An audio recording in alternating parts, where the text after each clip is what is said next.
Okay, we are back with a recap of the Ohio State Buckeyes winning against the Northwestern University, I think Wildcats, whatever, 21-7 in Northwestern up there in Illinois. Oh my goodness, what was that? That was something else, wasn't it? I know that the Ohio State, they won the game and they avoided catastrophe of having their season ended by a team that hasn't yet won on this continent. So that's nice, I guess.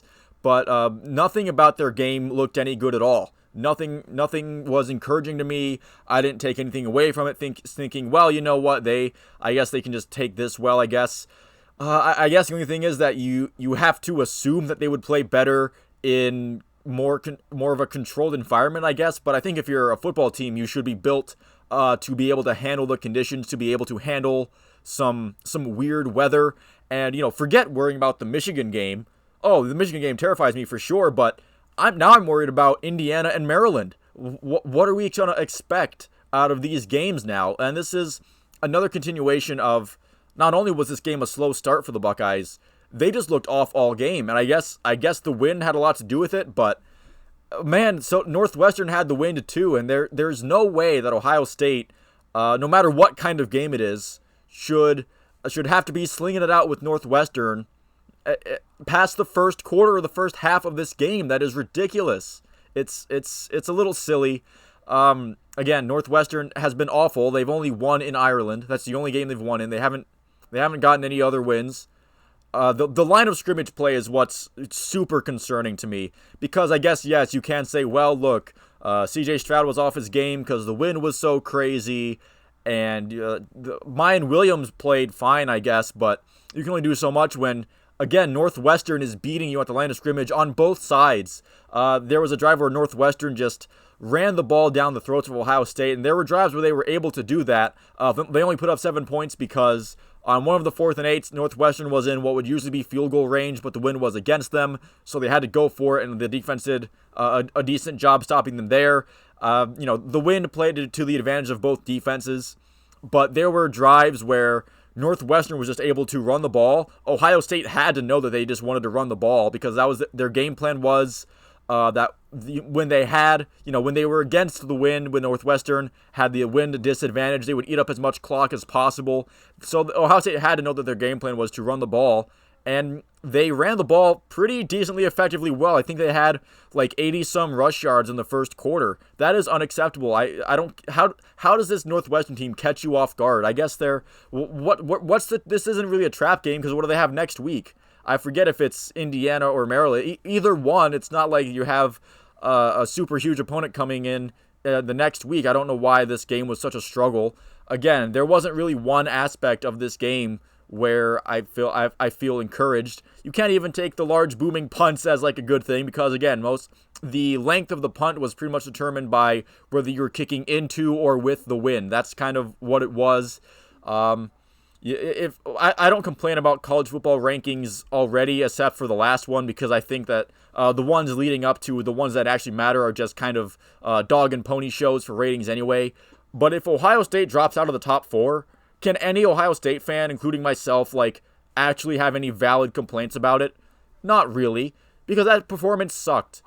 Who watched that performance and came away thinking, yeah, Ohio State is definitely one of the 4 best teams in the nation? Again, I don't care what kind of game it is. Ohio State should be able to play any kind of game that the environment or Northwestern's game plan. Ohio State should be able to counter that with any facet of their game, whether it be the passing attack, some ground and pound rushing attack, even if Trayvon Henderson's out, Mayan Williams is back. Just anything in general, and they should be able to dominate Northwestern. They should be able to dominate Northwestern on the moon. On the moon during a hailstorm, that game should be a blowout. And instead you're putting up 21 points to 7. And that's not acceptable. It's not good enough. And I think the coaching staff and the players know this. I don't think I'm saying anything that is out of bounds or anything. They know that they can't play like that against, heaven forbid, Michigan. If they play like that against Michigan, it is over. If they play like that against Michigan, momentum will truly turn, and that's something in 5 years, Ohio State might not be top dog anymore. And we're thinking, oh yeah, that 1 year where Ohio State looked really good to start the season, then they kept having crappy performances against bad teams, and then it culminated into just a shit show against Michigan. I cannot fathom how this performance this week came about. They have to improve it on some level. And again, the line of scrimmage is really discouraging, because that was the key to how the Michigan won their game last year, is that they dominated Ohio State on both sides of the line of scrimmage, to where it was hard for Ohio State to get any momentum going if you can't stop the run and you can't establish dominance on the offensive line. So I don't know where Ohio State goes from this. They're just going to have to go out and, like, once again, prove to themselves they can do it.